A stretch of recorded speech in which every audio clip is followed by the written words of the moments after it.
Ils ont célébré tambour battant 50 ans d'existence du complexe Teikole de Teza. Ce sont les responsables de l'office du thé du Burundi. C'est en 1967 que le complexe Teikole de Teza a connu la première cueillette de feuilles vertes avec une production de 8 tonnes. Aujourd'hui, le directeur général de l'office du thé du Burundi fait savoir que le complexe Teikole est capable de produire 3000 tonnes de feuilles vertes. Pour Jacques Bigirimana, il y a raison de célébrer les 50 ans d'existence de ce complexe Teikole de Teza.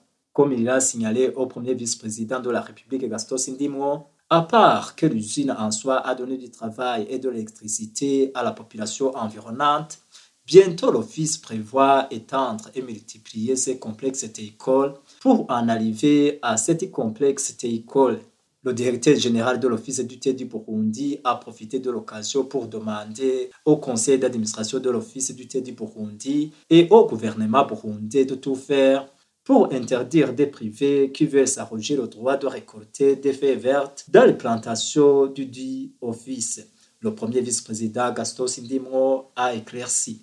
Ceux qui veulent se lancer dans l'usinage du thé doivent normalement présenter leur propre plantation. Il en est de même dans les autres secteurs. Au nom du gouvernement burundais, Gaston Sindimwo promet soutenir l'Office du thé du Burundi dans ses innovations. Les théiculteurs et certains gens du personnel du complexe Teikole de Teza qui se sont démarqués cette année ont été primés.